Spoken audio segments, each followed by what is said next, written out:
Hello दोस्तों, मैं अभिषेक राय आपका फिर से स्वागत करता हूं हम अपने यूट्यूब चैनल पे। मेरा चल रहा है वो है एंशिएंट हिस्ट्री, और एंशिएंट हिस्ट्री में मेरा चल रहा है वो है सबसे महत्वपूर्ण एंशिएंट हिस्ट्री का टॉपिक है वह है मौर्य वंश, है ना। हम आपसे पहले भी कह चुके हैं कि अगर मौर्य वंश पर आपका पकड़ हो गया तो समझिए कि पूरा एंशिएंट हिस्ट्री इसी के इर्द गिर्द घूमता है ना। और आपको फिर कोई भी चीज़ें जो है वो नया नहीं लगेगा, इसलिए इस चीज़ को ध्यान से पढ़ना है और समझना भी है। और आपका ये जिम्मेवारी सिर्फ इतना है कि आप सिर्फ जो वीडियो है वो लगातार देखते रहिए, तो सारा काम हो जाएगा। और बशर्ते आप एक बार क्या है उसको नोट्स बना लीजिए और एक बार उसको पढ़ के मेरा वीडियो फिर से देखते रहिए। क्लियर है? मात्र एक बार, और मनोरंजन के वजह से भी आप देख सकते हैं, है ना, तब भी आपको बात समझ में आ जाएगा। ठीक है, मेरा चल रहा था वो है अशोक के बारे में। हम मौर्य वंश में हम कल 3 बातों पर बात किए थे कि एक तो घनानंद की मृत्यु हो जाती है, सेल्यूकस निकेटर को हरा देता है चंद्रगुप्त मौर्य, है ना। उसमें से उसको कंधार काबुल, है ना, हेरात और मकरान मिलता है, और जिससे उसकी सीमा जो है वो ईरान तक से या ईरान से टच होती है ना। फिर चंद्रगुप्त मौर्य को किसके वजह से, वो कौटिल्य की ऑब्वियसली बात है कि उसकी वजह से हरा जाता है। फिर लास्ट समय में हम देखते हैं कि जो चंद्रगुप्त मौर्य है वो जैन धर्म ग्रहण कर लेता है, जैन भिक्षु बन जाते हैं, और वो अपने बेटे जो है बिंदुसार को वो क्या होता है, राजा बना देता है। और बिंदुसार को अमित्रघात, जिसको शत्रु विनाशक बोला जाता है, और जैन धर्म में उसको क्या बोलते हैं, सिंहसेन, है ना। उसके बाद उनमें 2 जगह विदेशी संबंध भी बनाया था। कहाँ कहाँ? एक सीरिया, दूसरा मिस्र, है ना। और सीरिया से क्या क्या चीज़ें, शराब, है ना, अंजीर, और एक दार्शनिक फिलोसफर, मतलब एक व्यक्ति के बारे में बात किया जो थोड़ा विद्वान व्यक्ति है वो है। और दूसरा है कि वो इजिप्ट से भी, जिसको हम मिस्र बोलते हैं, उसके साथ से संबंध था, है ना। तो वो दोनों का राजदूत भी आपको क्या है वो आया था पाटलिपुत्र में, क्योंकि आपको पता है कि राजदूत इसलिए आता है क्योंकि इसलिए दोनों का रिलेशन बना रहे, है ना। जिसको यदि आप कहीं बाहर जाएंगे, अगर इंडिया के सेंस में बात करें, तो अगर आपको कोई दिक्कत होता है, यदि आप अमेरिका में रहते हैं, आपको कोई दिक्कत होता है, वीज़ा का इशू होता है, कुछ भी होता है, तो आप इंडियन एम्बेसी से जाके आप मिल सकते हैं, क्योंकि वो जो है इंडिया का जो आदमी है, यानी इंडिया का राजदूत है, कहाँ, अमेरिका में। तो इस हिसाब से काम करता है। और अगर अमेरिका सरकार को इंडिया को कुछ बोलना है तो राजदूत को जाके बोल देगा कि ये दिक्कत है। क्लियर है?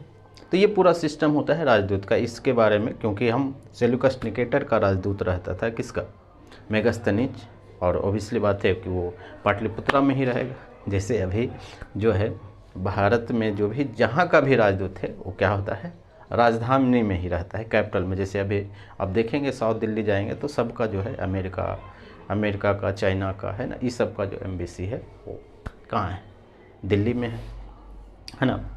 अगर भारत सरकार को चाइना को कुछ कहना है तो चाइना के एम्बेसी में जाके बोल देता है। क्लियर है? सेम वही, चाइना को कुछ करना है तो इंडिया के एम्बेसी में जा के बोल देता है ना। तो ये पूरा सिस्टम वो काम करता है। इतना बातें हम कर चुके हैं, और हम ये भी पहुंच चुके थे कि अशोक के बारे में। और अशोक तो सम्राट अशोक या महान अशोक आप बात बदल सकते हैं। तो हम आज पढ़ेंगे वो अशोक के बारे में।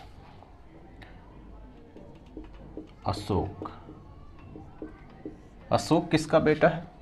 अशोक है बिंदुसार का बेटा। ध्यान रखिएगा, हर्यक वंश का जो संस्थापक है वो है बिंबसार, और जो चंद्रगुप्त का जो बेटा है वो है बिंदुसार। बिंबसार और बिंदुसार दोनों अलग अलग व्यक्ति है, इसलिए आपको जब भी एग्ज़ाम में कन्फ्यूजन ना पैदा हो, क्योंकि आप इस चीज़ को क्लियर कर लें, क्योंकि दोनों नाम सेम ही लगता है और कभी कभी आप गलती में फंस जाते हैं। खैर, ये है बिंदुसार का बेटा, ठीक है, यानी मौर्य वंश का जो है ये तीसरा शासक है और तीसरा महत्वपूर्ण शासक है, आप ये बोल सकते हैं। आपको पता है कि तक्षशिला में 2 युद्ध हुआ था। एक अपने जो बेटा है सुसीम, और दूसरा अशोक को भेजा था। तो सुसीम तो वहाँ पे सफल नहीं हो पाया, लेकिन अशोक जो है वो क्या होता है, वो सफल होता है। और तब से ही क्लियर हो जाता है कि अब जो राजा बनेगा वो कौन बनेगा, जो बनेगा अशोक ही। तो खैर, अशोक राजा बनता है, और जिस समय बिंदुसार जब सत्ता में है, बिंदुसार की मृत्यु हो जाती है, तो क्या होता है कि अशोक उस समय कहाँ रहता है, ये सवाल आता है। तो अशोक उस समय होता है अवंती में, और अवंती में क्या होता है, अवंती का राज्यपाल होता है, राज्यपाल। तो ये भी सवाल आता है कि जिस समय अशोक राजा अलाउंस होता है या राजा बनता है, उस समय अशोक जो है वो पटना में नहीं रहता है, पाटलिपुत्रा में नहीं रहता है, वो अवंती में रहता है। और अवंती का मतलब है उज्जैन में, क्योंकि अवंती की जो राजधानी है उज्जैन है। आप महाजनपद काल में पढ़ चुके हैं, यहाँ पे रहता है अवंती। आपको ये भी पता है कि हम पहले भी बात किए हैं कि राजा जो होता था अपने बेटे को जीत कर कोई अलग प्रांत में जो है वो राज्यपाल बना देता था। क्यों? क्योंकि अनुभव प्राप्त करने के लिए, कि कुछ अनुभव यहाँ से प्राप्त करें, और जब भी उसे मौका मिले कि पूरे साम्राज्य को, पूरे देश को संभालने की बात आए, तो वो संभाल सके, ताकि आपके पास कुछ अनुभव हो, है ना। जैसे अभी भी होता है कि अगर आप पहली बार जब आप कोई इंडियन पुलिस सर्विस यानी एसपी बनता है, तो उसको छोटा सा डिस्ट्रिक्ट देगा। जैसे अगर बिहार की बात करेंगे तो शेखपुरा दे देगा, अरवल दे देगा, शिवहर दे देगा। लेकिन जब आप कुछ चीज़ अनुभव प्राप्त कर लेते हैं तो आपको बड़ा डिस्ट्रिक्ट देगा, जैसे पटना, तो उसी को बड़ा डिस्ट्रिक्ट को उसको बोल देते हैं एसएसपी, है ना। तो ये सब चीज़ें होते रहता है। तो सेम यही बात है अभी भी है कि आपको क्या होता है कि ये जो राजा है अवंती का राज्यपाल था। और इसके लिए क्या है कि सीखने के लिए, अगर इसका आप टाइमिंग देखेंगे अशोक का, कि अशोक कब से कब राजा बना है, तो ये जो टाइमिंग है लगभग 269 बीसी से लेकर 232 बीसी। यानी इसका क्या मतलब है, बीसी और एडी का मतलब पता है ना, ऐसा ना हो कि सिर्फ मुझे ही पता हो और आपको पता ही ना हो, है ना। हम फिर से बात कर लेते हैं, क्योंकि ये है डेट ऑफ बर्थ किसका, ईसा मसीह का। और जब ईसा मसीह से पहले जो होता है वो होता है बीसी, और बाद जो बोलते हैं उसको हम बोलते हैं एडी। यानी अभी ईसा मसीह के टाइम से हम पहले की बात कर रहे हैं, इसलिए यहाँ से ये घटते हुए जाएगा, है ना, फिर 0 आएगा, है ना। अब उसी टाइप से आप देख रहे हैं। तो अगर आप टाइमिंग देखेंगे कि टोटल कितना समय है, तो लगभग आपको लगेगा कि ये 37 साल तक राजा बना है। कौन? अशोक, 37 साल। क्लियर है? अगर आप बात करें कि अशोक के लिए जो जानकारी मिलती है वो कहाँ से मिलती है, यानी जानकारी का स्रोत क्या है अशोक के बारे में, जानकारी का स्रोत, है ना। किसी भी चीज़ की जानकारी कहाँ से मिलती है, हमें क्या चीज़ें पढ़ना होगा। जैसे हम चंद्रगुप्त मौर्य के बारे में पढ़े थे कि चंद्रगुप्त मौर्य के बारे में जानकारी हमें कहाँ से मिलती है ना, मेगास्थनीज से मिलती है, मुद्रा राजद से जो विशाखदत्त का था, कौटिल्य के अर्थशास्त्र से मिलता है, पुराणों से मिलता है ना, कुछ विदेशियों लोगों से भी मिलता है, जो सेंट्रोकोटस की बात करता है ना। तो ये जो सारी बातें वो हम कर चुके हैं। अब मेरा जो बात है वो सुनते रहिए, वो रिवाइज हो जाएगा, आपको अलग से रिवाइज करने की ज़रूरत नहीं है, सिर्फ आप रेगुलर प्रेजेंट रहना है। खैर, तो जानकारी का जो स्रोत है सबसे महत्वपूर्ण है, यहाँ है अशोक का अभिलेख।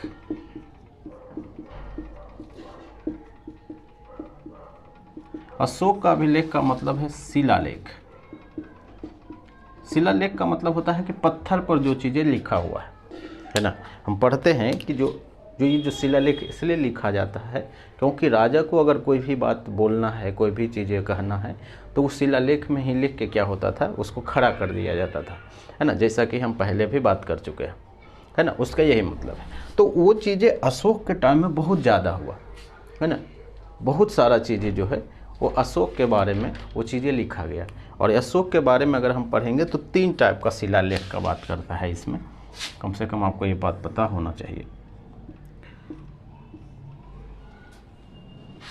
एक को बोलते हैं बृहद शिलालेख, यानी बड़ा है,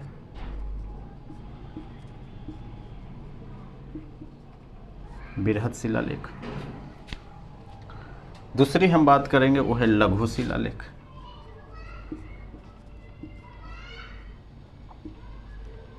और तीसरा है यह गुफा शिलालेख, है ना। गुहा अभिलेख, गुफा या गुहा लिखा जाएगा, ये क्लियर है। बृहद का मतलब है कि ऑब्वियसली बात है कि ये जो रहता होगा, जो स्तंभ बना हुआ रहता होगा वो बड़ा होता होगा, है ना। और ये जो लघु है ये थोड़ा सा छोटा, और ये जो गुहा अभिलेख है इसमें क्या है, थोड़ा सा, जो गुहा का मतलब है गुफा, जो पहाड़ को काट के जो गुफा बनाया जाता है वो, उसकी गुफा की हम बात करते हैं। आप जाएंगे राजगीर जाएंगे तो बहुत सारा मिल जाएगा, गया जाएंगे तब भी मिल जाएगा, है ना। ये चीज़ें, ये जो बृहद शिलालेख ऐसा क्या है कि क्यों अलग अलग किया है। बृहद शिलालेख में जो चीज़ें लिखा हुआ है कि राजा को अगर कोई भी चीज़ें बताना है, राजकीय जो घोषणाएं हैं, है ना, उसके बारे में। और ये जो बृहद शिलालेख है ये लगभग 14 वो है, 14 है। और इसमें क्या लिखा जाता था, राजकीय घोषणाएं, यानी राजा कुछ घोषणा करता था अपनी प्रजा के लिए, है ना। जैसे मोदी जी अनाउंस करते हैं कि आज से ये नहीं होगा या आज से ये होगा, है ना। तो वो सब चीज़ें वो टीवी में आके बोल देते हैं, या ये तो टीवी में लिखे ऊपर के क्या है, सब चीज़ें क्या हुआ सुन लिया। लेकिन यहाँ पे वो समस्या नहीं है ना, सॉरी वो सुविधा नहीं है कि अशोक यहाँ से सब चीज़ बोले और सारे प्रजा सुन ले, क्योंकि उस समय तो था ही नहीं। क्योंकि आप देख रहे हैं कि किस टाइम की बात हो रहा है ना। तो वो स्तंभ पे लिख के ही क्या होता है कि जो मेन आवागमन का जो मेन रास्ता होता था वहाँ पे क्या होता था, गाड़ दिया जाता था, ताकि जो भी लोग वहाँ से गुजरे उसको पढ़ ले, है ना। ये चीज़ें लघु शिलालेख में होता था कि अशोक का जो पर्सनल थॉट है कि किसके बारे में क्या चीज़ें सोचता है, वो चीज़ें हैं, है ना। पर्सनली, व्यक्तिगत, यानी व्यक्तिगत बातें जो है, जो सी चीज़ सोचता था, है ना, वो चीज़ें यहाँ पे लिखा हुआ है व्यक्तिगत रूप से, है ना। इसके बारे में जुड़ी जो जानकारियाँ हैं वो आपको यहाँ से मिलेगी। और ये जो गुहा लेख है, गया में एक पहाड़ी है, हम जैसे भी बात किए कि गया में है, इसको बोलते हैं बारबर की पहाड़ी,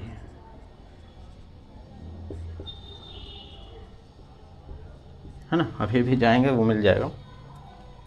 बारबर की पहाड़ियों में जो गुहा लेख है उसको सन्यासियों को दान दिया है, और वही चीज़ इसमें लिखा हुआ है। आइए कौन सा सन्यासी है, यह है आजीवक संप्रदाय वाले।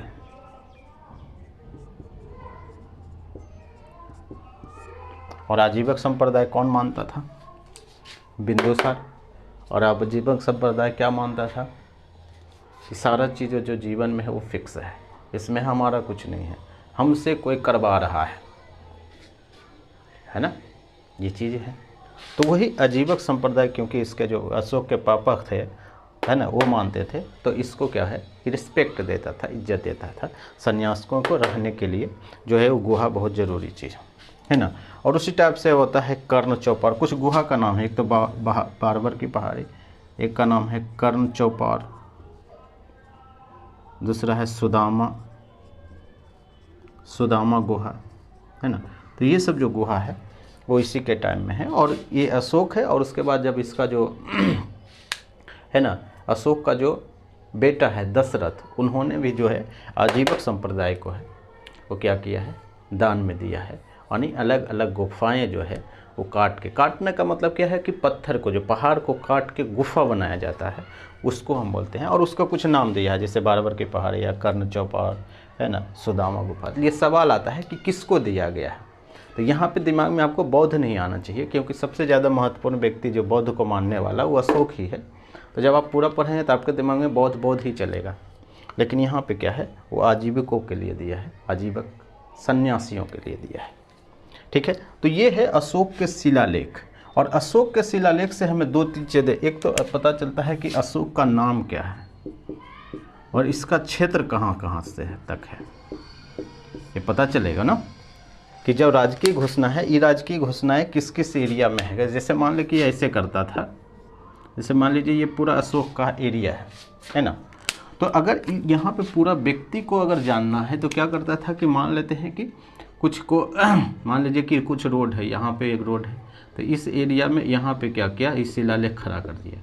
मान लो यहाँ का व्यक्ति के लिए इस टाइप से, यानी ऐसे जगह खड़ा करता था कि ताकि सबको पता चल जाए। अब इसका क्या मतलब होता है, इसका मतलब ये होता है कि जहाँ जहाँ ये जो अभिलेख होगा अशोक का, वो क्या होगा, वो पूरा एरिया क्या होगा, अशोक का होगा, या वो पूरा जो क्षेत्र है वो अशोक का होगा। आप समझ रहे हैं। जैसे अगर आप सोचिए अभी कि अगर भारत में इंडिया जैसे है अभी मोदी जी, और इस समय इंटरनेट नहीं है और मोदी जी को कुछ बोलना है तो वो क्या करेंगे कि एक शिलालेख कहाँ खदवाएंगे, तमिलनाडु में, है ना, फिर बीच में कहाँ, एमपी में, बिहार में, बिहार के अलग अलग कोने में, फिर कहाँ पे, आसाम में, फिर कहाँ, कश्मीर में। नहीं, आप समझ रहे हैं। तो इसका क्या मतलब हुआ है कि ये जो शिलालेख होगा कहीं ना कहीं एक ही जैसा होगा, एक ही बातें लिखा होगा। आप समझ रहे हैं। तो जब एक ही बातें लिखा होगा, जब उसको कोई पढ़ेगा 100 साल के बाद, तो क्या लगेगा कि ये जो पूरा एरिया है वो एक ही आदमी का है, यहाँ पर जो आदमी राज्य करता था वो एक ही व्यक्ति का है। क्लियर। और जब एक ही व्यक्ति का है तो वो व्यक्ति कौन है उसके बारे में भी हमें पता चलेगा। इसीलिए हम बोलते हैं नाम, क्षेत्र क्या है। क्लियर है। अशोक के टाइम में भी वैसा ही हुआ है ये चीज़ें, तो इसके बारे में हमें पता होना चाहिए। तो अशोक का जो क्षेत्रफल है, जो एरिया है, हम उसके बारे में बात करेंगे, है ना। एक तो अशोक का शिलालेख है, और दूसरा हम बात करते हैं वो है कि अशोक जो है वो राज किया था, वो कलिंग पर जो है, कलिंग से युद्ध किया था। और कलिंग का जो राजा है खारवेल, और खारवेल का एक गुफा है, कौन है, हाथी गुफा, हाथी गुफा अभिलेख, है ना। और ये कौन सा वंश है, वो इसलिए बात है चेदी वंश। यानी अशोक के बारे में हमें महत्वपूर्ण जो जानकारियां है दो टाइप से, एक तो अशोक का अभिलेख खुद है, सबसे महत्वपूर्ण है, और कुछ बातें जो है कि जो कलिंग का युद्ध है, खारवेल का जो हाथी गुफा अभिलेख है, उससे पता चलता है ना। उससे ये पता चलता है कि जो कलिंग के साथ है अशोक ने क्या क्या चीज़ें किया है, ये चीज़ें हैं। तो हम एक एक करके ये सब बात को समझेंगे, प्रूफ करने की कोशिश करेंगे। क्लियर है ना। आपको पता है, सॉरी, अब आपको पता है कि जो चंद्रगुप्त मौर्य का जो टाइम है वो क्या है कि जो उसकी जो सीमा है वो कहाँ तक है, उसकी सीमा है ईरान से टच होता है, यानी पूरा अफगानिस्तान वाला जो एरिया है उससे टच होता है। क्लियर। तो यहाँ समझना ये है कि इसका जो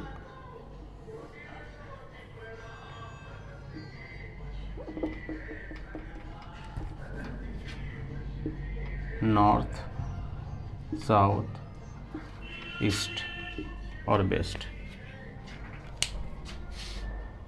ठीक है, ईस्ट, वेस्ट, नॉर्थ और साउथ, यह है अशोक का जो क्षेत्रफल है, हम उसकी बात करेंगे, है ना। तो ईस्ट को बोलता था, ईस्ट का मतलब है बंगाल, और बंगाल में कौन सा, ताम्रलिप्त बोला जाता था, है ना। और इस एरिया में जो पश्चिम में था वो है गुजरात, और इसलिए बात है नॉर्थ में कश्मीर, क्योंकि कश्मीर के ऊपर आप जा ही नहीं सकते, और ये जो साउथ में है वो है कर्नाटक। आप समझ रहे हैं, ये पूरा एरिया है। और यहाँ से जो ये जो नॉर्थ ईस्ट वाला है, और ये कहाँ तक है, ऑब्वियसली बात है ये अफगानिस्तान है।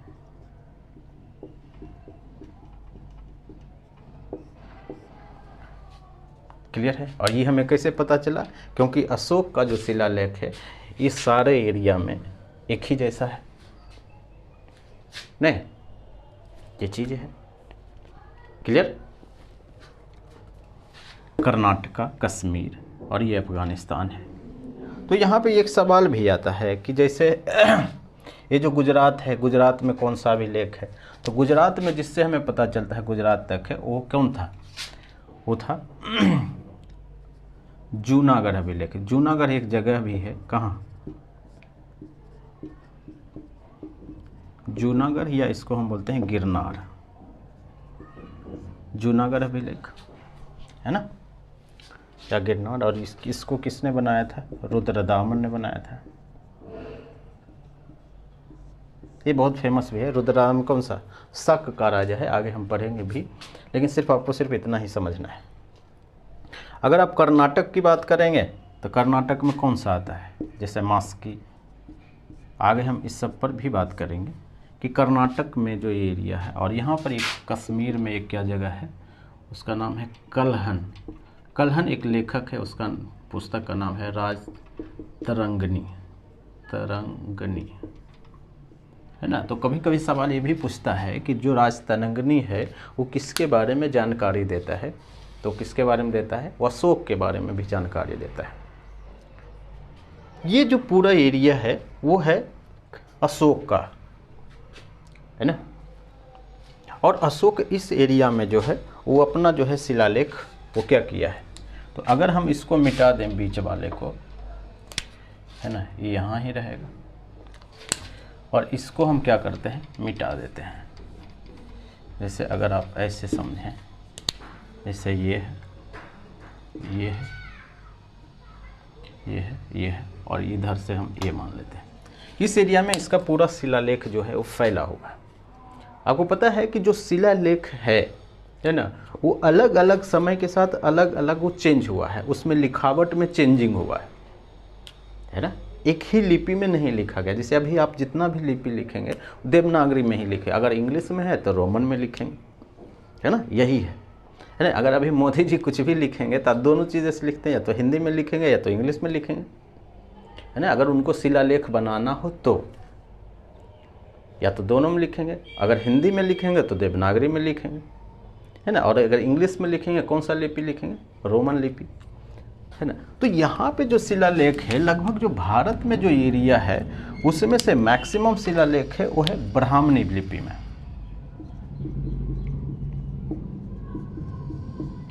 ब्राह्मणी लिपि में यानी मैक्सिमम जो है कौन सा लिपि है, ब्राह्मणी लिपि। और भाषा कौन सा है, भाषा है प्राकृत भाषा। तो पहला सवाल तो यही आएगा कि सबसे ज़्यादा जो है जो शिलालेख है वो किस भाषा में लिखा गया है, तो भाषा कौन सा भाषा है, वो है ब्राह्मणी लिपि, प्राकृत भाषा। और लिपि कौन सा है, ब्राह्मणी लिपि। लेकिन जैसे जैसे हम इधर बढ़ते जाते हैं, है ना, इस टाइप से, यानी इधर से आप इधर की ओर बढ़ते जाएंगे, वैसे वैसे दूसरे का जो प्रभाव है वो बढ़ते जाता है। जैसे भारत में जो प्रभाव है, हम क्या बोले थे कि जब ईरानी आया तो ईरानी एक लिपि का आविष्कार हुआ, अरमाइक लिपि, और उसका प्रभाव आगे बढ़ के क्या हुआ, खरोष्टी लिपि में, है ना, खरोष्टी लिपि। खरोष्टी लिपि में तो यानी अरमाइक लिपि किसका है, ईरान का। तो ईरान के साइड जो चीज़ें होगा वो अरमाइक लिपि में होगा, और जो इंडिया के साइड है वो क्या चीज़, खरोष्टी लिपि में है। तो सबसे पहले ब्राह्मणी लिपि के बाद जो इंडिया से बाहर जो अभिलेख मिलता है, जिस लिपि में मिलता है वो मिलता है खरोष्टी में, खरोष्टी लिपि में। और उसके बाद यहाँ से आप शुरू करेंगे तो वो है अरमाइक लिपि, अरमाइक लिपि। और आपको पता है कि जो उत्तर भारत में, खास करके उत्तर पश्चिमी भारत में, हम जो ये जो एरिया चंद्रगुप्त मौर्य लिया था किससे, सेल्यूकस निकेटर से। और सेल्यूकस निकेटर कहाँ का था, यूनानी था, है ना। यूनान का मतलब है ग्रीक। तो इस एरिया में जो शिलालेख मिलता है वो मिलता है ग्रीक भाषा में, क्योंकि उसका प्रभाव ज़्यादा था, है ना। तो इस एरिया में जो मिलता है वो मिलता है ग्रीक में, यानी ग्रीक लिपि, या हम बोल सकते हैं यूनानी लिपि। आप समझ रहे हैं, कोई कन्फ्यूजन है कि जैसे जैसे आप ऊपर बढ़ते जाएंगे वैसे वैसे जो है लिपि है वो चेंज होता जाता है ना। मैक्सिमम है ब्राह्मणी लिपि, उसके बाद है खरोष्टी, फिर अरमाइक, और फिर ये है। और यहाँ पे जो बात लिखा हुआ है, जो चीज़ें आता है वो चीज़ें हमें देख लें। जिससे अगर पूछेगा कि खरोष्टी लिपि कहाँ मिलता है, अगर जगह के, है ना, एग्जैक्टली जगह की बात पूछ ले तो कहाँ आता है, क्योंकि ये सवाल भी आता है ना। तो खरोष्टी लिपि दो जगह है, जैसे पाकिस्तान में आता है, और पाकिस्तान में जो दो जगह है, एक है मानसेहरा और दूसरा है शहबाजगढ़ी, है ना। तो ये पूरा भारत से बाहर जो भी लिपि है खरोष्टी लिपि, क्योंकि अरमाइक लिपि क्या था, ईरान वाला जो एरिया में, गंधार वाला जो एरिया, गंधार कहाँ आता था, पाकिस्तान में आता था। तो पाकिस्तान में दो जगह है, कौन सा, मानसेहरा और ये। और ऑब्वियसली बात है अरमाइक लिपि कहाँ आएगा, वही गंधार वाला में, है ना। और गंधार का मतलब क्या है, तक्षशिला, है ना। तो ये तक्षशिला में, यानी तक्षशिला में जो उसका शिलालेख मिला है, वो कौन सा शिलालेख मिला है, वो मिला है अरामाइक लिपि में। और उसके बाद जो भी मिला है वो मिला है किस में मिला है, उसके बाद मिला है ग्रीक लिपि में, है ना। उसके बाद सवाल नहीं आता है, क्योंकि ये दोनों सवाल आता है कि भारत के उत्तर पश्चिमी इलाके में 2 शिलालेख मिलता है, 3 शिलालेख, 2 खरोष्टी लिपि में और 1 है अरामाइक लिपि में। और ये सब पर हम बातें कर चुके हैं। क्लियर है। अब इतना बात तो हो गया। अब सवाल ये उठता है कि ये जो लिपि है, इस लिपि को पता कैसे चला। आपको पहले भी पता है कि एशियाटिक सोसाइटी की स्थापना हुई थी, क्योंकि जो भारत का जो है ना सभ्यता संस्कृति के बारे में पढ़ने के लिए किसको, अंग्रेज को चाहिए था। और उसी को ये क्या हुआ, वो खोजने की कोशिश किया, समझने की कोशिश किया, और फाइनली वो समझ भी गया, है ना। जैसा कि हम बात कर रहे थे कि जो चंद्रगुप्त मौर्य के बारे में 1837 में उसको पता चला कि हाँ ये सब चीज़ें हैं। लेकिन उसी टाइप से अशोक के, वो कौन था, विलियम जोन्स। क्लियर। और यहाँ पे जो बातें हैं, जो पूरा जो लेख समझने का कोशिश करता है, वो पढ़ता है जेम्स प्रिंसेप। और जेम्स प्रिंसेप वही है, एशियाटिक सोसाइटी वाले ही लोग हैं, है ना। और ये है 1867 में इसके बारे में ये पढ़ता है। यानी अगर सवाल ये पूछेगा कि अशोक का शिलालेख है वो कौन पढ़ा है, सबसे पहले कौन पढ़ा है, वो पढ़ा है जेम्स प्रिंसेप ने। क्लियर है। और उन्होंने ही बोला है ये जो सारा बातें हैं वो अशोक का है, और अशोक का जो एरिया है वो ये है। और यहाँ भी देखेंगे कि ये जो एरिया है ईरान से टच होता है ना। कोई दिक्कत नहीं है, है ना। आगे बढ़ते हैं। मौर्य वंश, और ये है अशोक। ये तो अशोक के बारे में जो चीज़ें हम पढ़े वो सब बेसिक चीज़ें, जिससे हमें पता चला कि अशोक क्या चीज़ है ना। हम आगे भी पढ़ेंगे कि नाम कहाँ से पता चला है, कैसे पता चला है, हम इस पर बात करते रहेंगे। अब हमें समझना है कि अशोक क्या सोचता है। हम आपको मगध से पहले ही, मगध में ही हम बात कर चुके थे कि राजा का जो एक ही काम है, यानी बिंबसार से लेकर अशोक तक। आपको ध्यान होगा कि हम पहले भी बात किए थे कि जो बिंबसार है, बिंबसार से अशोक, यानी बिंबसार का मतलब है कि ये हर्यक वंश है ना। यानी हर्यक वंश से अशोक तक, यानी जितने भी राजा के बारे में हम पढ़े, उसका आप देखेंगे कहीं न कहीं एक ही चीज़ें हैं, वो है साम्राज्य को विस्तार करना, अपना क्षेत्र को एक्सपैंड करना। चंद्रगुप्त मौर्य भी वही किया, अशोक भी वही कर रहा है, शिशुनाग वही किया, बिंबसार वही किया, बिंदुसार वही कर रहा है। सारा लोगों का एक ही काम है, वो है साम्राज्य का विस्तार करना। और अशोक भी इस समय जो है वो साम्राज्य विस्तार के बारे में भी सोच रहा है।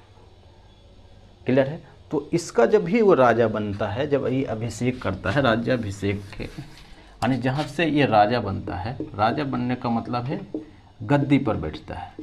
यानी गद्दी पर बैठने के पहले के 8वें वर्ष एक वो युद्ध करता है, वो है कलिंग युद्ध। और कलिंग का मतलब क्या था, उड़ीसा, है ना। उड़ीसा में युद्ध करता था। आप देखेंगे कि उड़ीसा का जो लोकेशन है वो इस हिसाब से है ना, इस टाइप में है। आप देखेंगे ऐसे इस टाइप से है।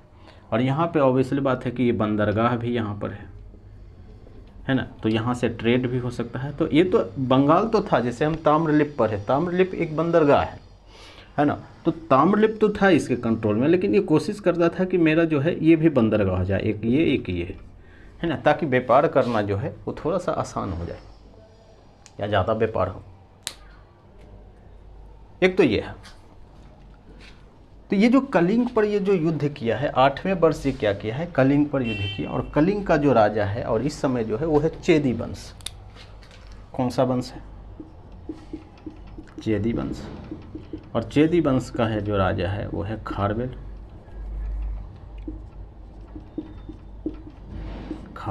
और खारवेल से ही युद्ध हो जाता है है ना। यानी ये कलिंग पर दूसरा युद्ध है।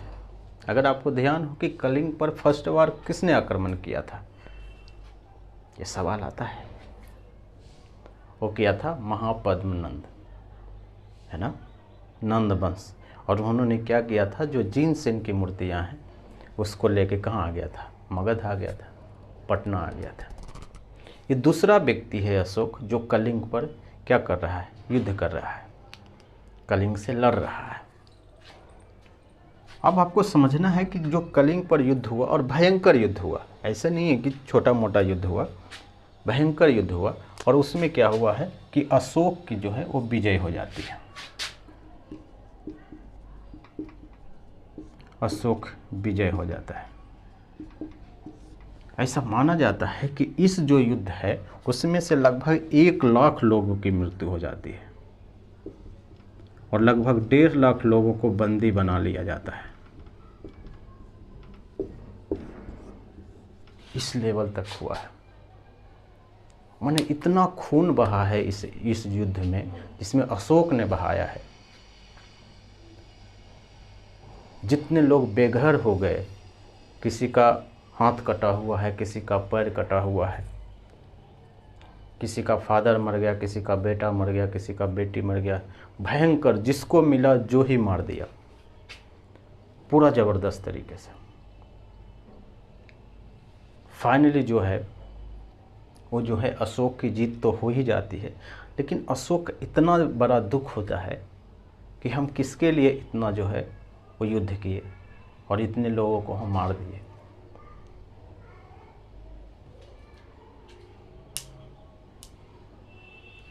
ये जो बंदी बनाया है, इस बंदी बनाने के लिए इसको फिर किसके में आ जाता है, ये मगध में लेके आ जाता है। और इसका जो लोकल काम होता है, जो घरेलू काम होता है, जो कृषि वाला काम है, वो कराया जाता है।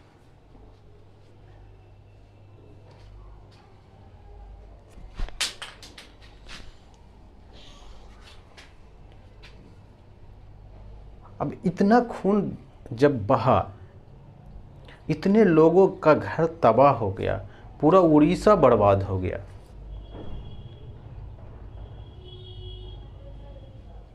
तभी अशोक के दिमाग में आया कि नहीं, ये चीज़ें गलत है, ये चीज़ें नहीं होना चाहिए। ये आम जनता को क्या मतलब है कि वो किसी का भी राज्य हो। और उसी समय ये एक बौद्ध भिक्षु से मिला, उसका नाम था उपगुप्त।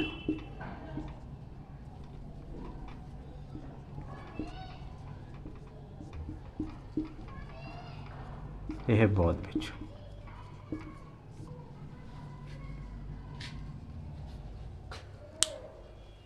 बौद्ध भिक्षु से इन्होंने आज्ञा प्राप्त की या शिक्षा लिया, उससे वो अब से जो है कलिंग युद्ध के जस्ट बाद ही, क्योंकि इस पर बहुत ज़्यादा प्रभाव पड़ा, बहुत गहरा झटका लगा है, तो इन्होंने यहाँ से मानने लगता है, वो मानने लगता है बौद्ध धर्म। यानी बौद्ध धर्म का मतलब ये होता है कि यहाँ से वो अब जो है वो जो हिंसा है वो त्याग देता है कि नहीं, अब हमें साम्राज्य विस्तार नहीं करना है, हमें अब क्या है, लोगों को नहीं मारना है, क्योंकि जब भी युद्ध होगा तो लोग मरेंगे ही मरेंगे, युद्ध ही ना हो। क्लियर, ये चीज़ें हैं। अब यहाँ से ये बौद्ध जो है शांति की नीति पर चलने के लिए शुरू किया और यहाँ से एक नया धर्म का स्थापना किया है, वो है धम्म, जिसको बोलते हैं ना अशोक के धम्म, है ना। अब आपको समझना है कि अशोक का धम्म क्या चीज़ है।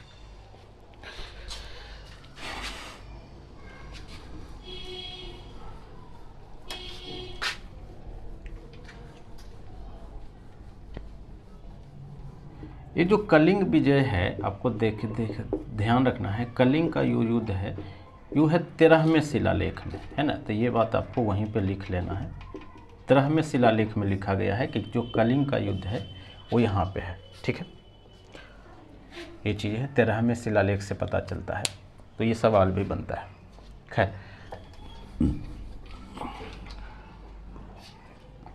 अब हम पढ़ेंगे अशोक के धम्म।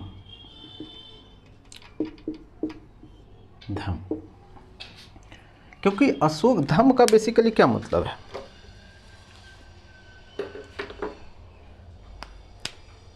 धर्म का मतलब होता है धर्म, और क्योंकि प्राकृत भाषा में धर्म को ही धम्म पढ़ा जाता है ना। प्राकृत भाषा में क्या लिखा जाता है, जो ऊपर रेख है वो आधा माँ हो जाता है ना। तो ये है, तो प्राकृत भाषा में लिखा हुआ है धर्म, लेकिन हम अभी के हिसाब से पढ़ते हैं, वो पढ़ते हैं धम्म, है ना। तो ये है, और ये जो धर्म है वो किस भाषा में है, वो है संस्कृत भाषा में, संस्कृत भाषा में। तो इसलिए हमें क्या चीज़ है अलग लगता है, लेकिन दोनों एक ही चीज़ है, धर्म। अशोक का धर्म क्या है? अशोक जो है, आपको ये चीज़ समझना है कि अशोक पर्सनली मानता है बौद्ध धर्म, है ना। आप समझ रहे हैं? जैसे मोदी जी, अगर मोदी जी एक व्यक्ति हैं तो मानेंगे अपना कोई धर्म है, जैसे वो मानते हैं हिंदू धर्म, सनातन धर्म। लेकिन जब अब वो एक प्रधानमंत्री हैं तो क्या उनका कौन सा धर्म है? आप समझ रहे हैं? और भारत एक क्या है, सेकुलर स्टेट है, ये संविधान में लिखा हुआ है। इसका मतलब है कि जो भी प्रधानमंत्री बनेगा या मुख्यमंत्री बनेगा, उस सभी धर्मों को क्या करेगा, बराबर अधिकार देगा, चाहे हिंदू हो, मुस्लिम हो, सिख हो, ईसाई हो, बौद्ध, जैन, फारसी। इसलिए आप देखेंगे कि जो प्रधानमंत्री है, जो मोदी जी हैं, वो क्या है कि दशहरा के टाइम पर भी वो बोलते हैं कि सभी जो हमारा जो लोग है वो व्यक्ति को जो हार्दिक शुभकामनाएं, है ना, दिवाली के, छठ के शुभ अवसर पर। उसी टाइप से जब ईद बकरीद आता है तो उस पर भी वो बधाई देते हैं, है ना। तो उसका वही मतलब होता है कि सभी का जो है लेके है, सभी धर्मों को साथ में लेके चलना है। यहाँ अशोक जो है वो पर्सनली जो है उस पर प्रभाव है, वो है बौद्ध धर्म का। लेकिन जब वो कि राजा है, जब राजा को प्रजा से हैंडल करना है, तो वो कौन सा धर्म लेकर आया है, वो आया है इसका अपना खुद का धर्म, वो है अशोक का धर्म, है ना।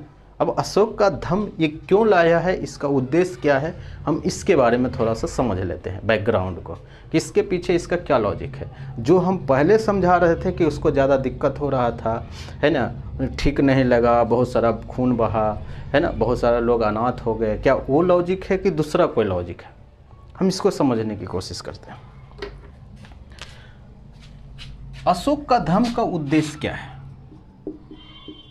उद्देश्य, टारगेट है शासन करना। और शासन कैसे करना है? शांति तरीके से। अब आप समझना है, या यहाँ पे आप शांति का मतलब है कि यह हिंसा के तरीके से, यानी हिंसा ना हो। युद्ध होगा तो हिंसा होगी, और हिंसा होगी तो कुछ इसके भी लोग मरेंगे। अब किसी को आप 100 मारेंगे तो आपका 20 तो मरेगा ना। लेकिन आप मान के चलिए, क्योंकि हम उस समय बात कर रहे हैं कि जो भी साम्राज्य का विस्तार करना है या करना था या किया, वो दो ही तरीके से किया है। एक डायरेक्ट हमला करके किया है, या वो खुद आत्मसमर्पण कर दिया है। यानी अगर आपका साम्राज्य इतना है तो इसमें से बहुत छोटे छोटे राजा हैं, है ना। आप समझ रहे हैं? ये है, इस टाइप से बहुत छोटा छोटा राजा है, और उसको आपने जीता है ना, इसको आपने जीता है। और जीत के किस में मिला लिया है? अलग अलग टाइम में अलग अलग जो राजा है मगध का, उसको मिलाया है। ये पूरा मगध है अगर हम मान लें। तो अगर आप किसी से लड़ के जो कोई बात जीते हैं, लड़ के जीते हैं, लड़ के जीतने का मतलब है कि उसके लोगों को पराजित किए हैं या मारे हैं, है ना। तो आप सोच के देखिए कि यदि हम किसी को अगर हड़प लेते हैं, है ना, वहाँ के लोगों को जान मार देते हैं, बहुत सारे लोगों की हत्या हो जाती है, तो क्या वो लोग हमको एक्सेप्ट करेंगे यदि हम उस पर राज करें? तो नहीं करेंगे। और जब नहीं करेंगे और आपको वहाँ पे राज करना है, तो वहाँ पे आपको बहुत सारा सेना रखना पड़ेगा, और सेना को रखने में बहुत सारा जो होता है, जो संसाधन का, रिसोर्सेज का, पैसा का खर्च होता है। ये चीज़ें हैं। और आपको इस बात का भी डर है कि अगर हम यहाँ से सेना कमज़ोर किए तो दूसरा वाला ना इसको हड़प ले, ये भी तो संभावना है ना। लेकिन दूसरा को हम अभी छोड़ देते हैं। आप सोच के देखिए कि अशोक ने अगर कलिंग पर बहुत सारा लोगों को मारा या उसकी मृत्यु हुई, लोग अनाथ हुए, तो क्या कलिंग जो है, कलिंग के जो लोग हैं, क्या अशोक को एक्सेप्ट करेंगे राजा बनने के लिए? वो तो दरिंदा ही मानेंगे।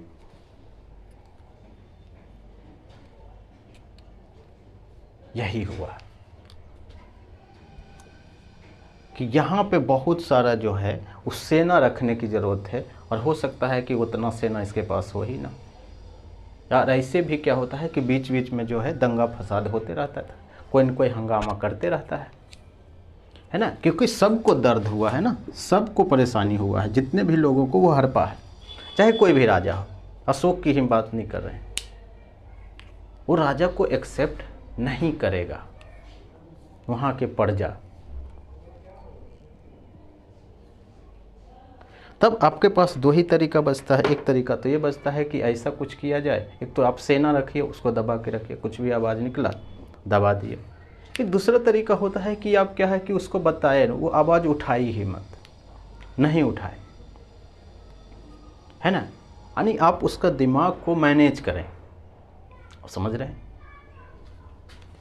अशोक ने दूसरा तरीका अपनाया कि अगर शासन करना है तो आप दो ही तरीका अपना सकते हैं। ये जो हम बात कर रहे हैं, एक तो हम बोल सकते हैं तलवार के बल पर, तलवार, और अभी के भाषा में बात करें तो बंदूक के भर पर, कि ऐसा कुछ किया जाए कि ये लोग जो है वो हल्ला ही ना करें, यानी धर्म, यानी हम कहने की कोशिश ये करें कि अशोक का जो धर्म है उसका भी बेसिकली यही मतलब था कि वो शासन करना चाहता है, और शासन ये बहुत पहले तक इस चीज़ के बल पर, जो तलवार के नोक पर कर चुका था या कर रहा था। जो भी दिक्कत आ रही थी उसको समझ में आ रहा था।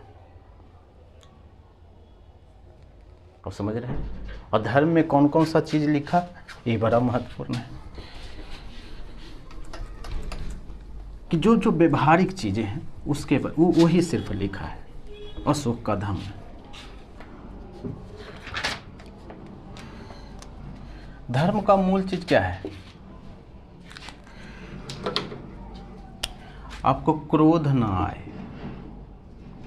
किसी से आप जले नहीं, डरे नहीं, ईर्ष्या ना हो, है ना, कठोर आप ज़्यादा ना हो, है ना। और जब आपके साथ ये सब चीज़ें हैं तो बेसिकली आपको ये पाप की तरफ ले जाएगा। यानी जब आपके अंदर गुस्सा बढ़ जाता है तो क्या होता है कि आपको पाप की तरफ ले जाता है। आप कुछ गलती करते हैं और फिर हमको बजाते में आपको सज़ा देना पड़ेगा ना। ये चीज़ें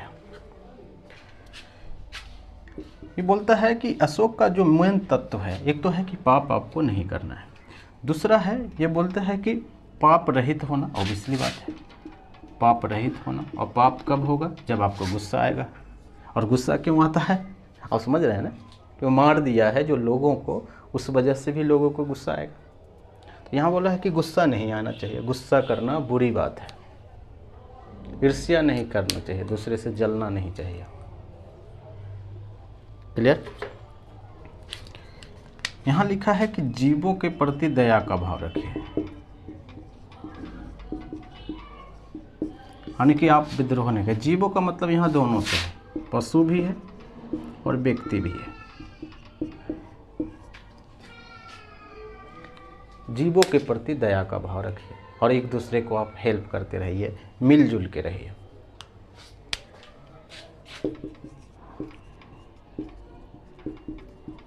कल्याणकारी राज्य, है ना। और यहाँ पे ऑब्वियसली बात लिखा है, बड़ों को सम्मान कीजिए।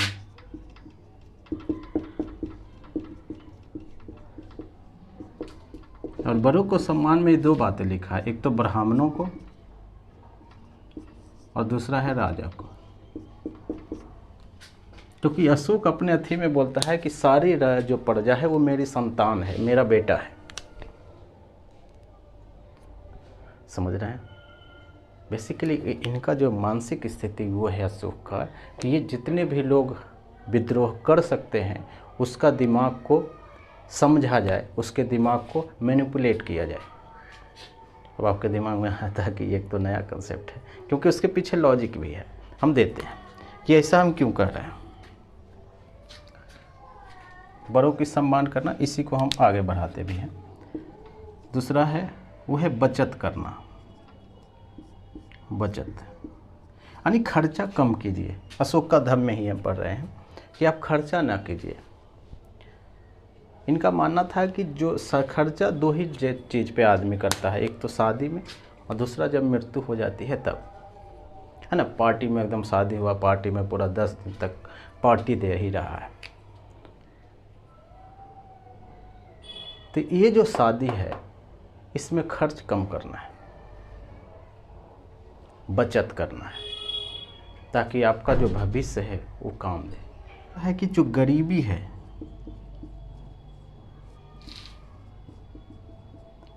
वो हिंसा को जन्म देती है। यानी यदि जो लोग गरीब है इसका पूरी संभावना है कि वहाँ पे हिंसा ज़्यादा होगी, यानी वो लोग हिंसा ज़्यादा करते हैं। आप देखेंगे कि जहाँ पे पॉपुलेशन ज़्यादा होता है वहाँ पे ज़्यादा हिंसा करते हैं लोग, क्योंकि लोग बेरोज़गार होते हैं और बेरोज़गार होते हैं तो उनको थोड़ा भी स्कोप मिल जाता है 100-200 वगैरह कुछ भी कमाने का किसी भी तरह, तो वो लोग वो करने के लिए तैयार हो जाते हैं। मोबाइल चोरी हो, है ना, 100 रुपये 50 रुपये किसी से छीन लिया, तो वो सब चीज़ें जो है वो ज़्यादा होती है। क्लियर है? यहाँ पे अशोक भी यही बातें बोल रहा है कि जब गरीबी है तो हिंसा ज़्यादा होगी, लोग हिंसक हो जाएंगे, तो गरीबी को मिटाना है और हम मिल के मिटाएंगे। यानी ये समझ में आता है कि अशोक क्या है कि बाकायदे में वो चाहता था ये चीज़ें कि नहीं चाहता था। जवाब है कि अशोक का मात्र एक ही टारगेट है, वो है शासन करना। ये है अपने साम्राज्य को रक्षा करना, शासन करना है, ताकि लोग विद्रोह ना करें। उसके पीछे क्या लॉजिक है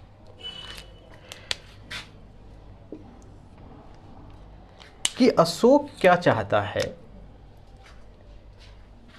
कि यदि अशोक इतना निर्दयी है या इतना दयालु है तो जो कलिंग के साथ जो युद्ध हुआ है, यानी कलिंग में इतने लोग मारे गए, तो कलिंग को वापस मगध में नहीं मिलाना चाहिए। अरे यार बड़ा गलती हो गया आपका, बहुत सारा नहीं, आपको हम अपने हाल पर ही छोड़ देते हैं। आप समझ रहे हैं?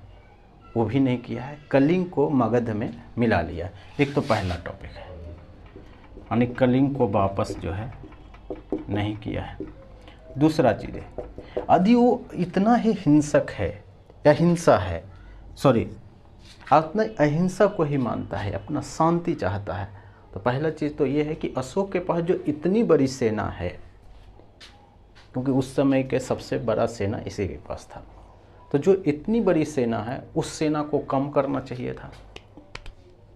नहीं, आप समझ रहे हैं? तो वो भी नहीं किया है। ये जो है सेना जो है वो कम नहीं किया है। तीसरी बात कि ये जो जितने भी जो ये बातें बोल रहा है अशोक धम्म में, वो इसका ये भी चेक करता है कि क्या ये लोग मान रहे हैं कि नहीं मान रहे हैं। आप समझ रहे हैं? समझ रहे हैं? इसके लिए अधिकारी भी नियुक्त किया है ना, कि ये चेक करो कि जो बात हम बोल रहे हैं, जो धर्म की बातें बोल रहे हैं, अच्छी अच्छी चीज़ें बोल रहे हैं, क्या ये मानता है, लोग मान रहे हैं कि नहीं मान रहे हैं। उसके लिए अधिकारी भी नियुक्त किया है। उस अधिकारी का नाम है युक्त,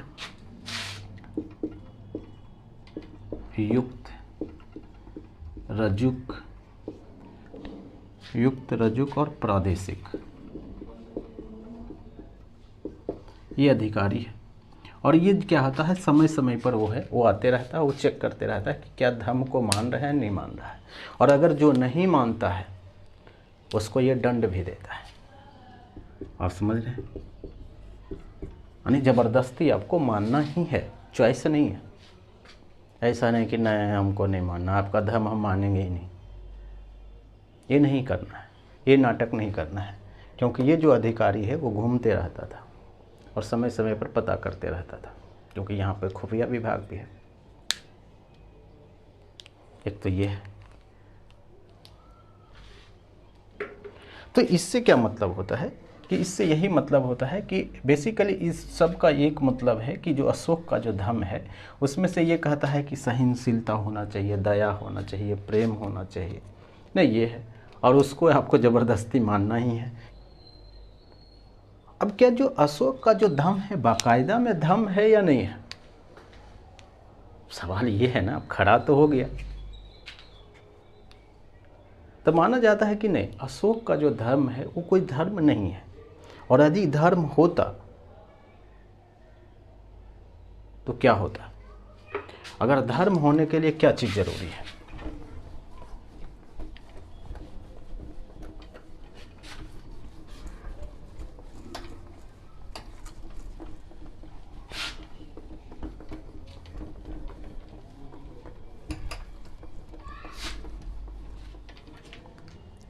धर्म होने के लिए जरूरी है कि धर्म में एक चीज़ का होता है मोक्ष की प्राप्ति, कि आप अल्टीमेट आपको कहाँ जाना है, वो मोक्ष मिलेगा, स्वर्ग मिलेगा। ये चीज़ें अशोक का धर्म नहीं बोलता है, मोक्ष की बातें ही नहीं करता है। और अगर धर्म है तो इसका कुछ महत्वपूर्ण ग्रंथ भी होता है, महत्वपूर्ण स्थल भी होता है। स्थल का मतलब है कि पूजा स्थल, जैसे अगर आप हिंदू धर्म तो मंदिर आप जाके पूजा करते हैं, है ना, कुछ देवता भी होता है। आप समझ रहे हैं? तो वो सब जो चीज़ें हैं वो इसके जो धर्म में है वो नहीं है। और यदि आप बौद्ध की बात करेंगे तो बौद्ध जो है वो निर्वाण की बात करता है, 4 आर्य सत्य भी है ना, 4 आर्य सत्य क्या है? दुख है, दुख का कारण है, निवारण है। तो वो सब भी बातें जो है वो ये नहीं करता है। यानी अशोक का धर्म क्या है? एक शासन चलाने का वो तरीका है, क्या कि लोग जो है उनको पता भी ना चले कि उसके साथ हो क्या रहा है। हालांकि अशोक का जो धर्म है ये चीज़ें वो विदेशों में भी लागू किया, हालांकि बहुत हद तक सक्सेस भी हुआ। ऐसा नहीं है कि पूरा बर्बाद ही है, अच्छा है।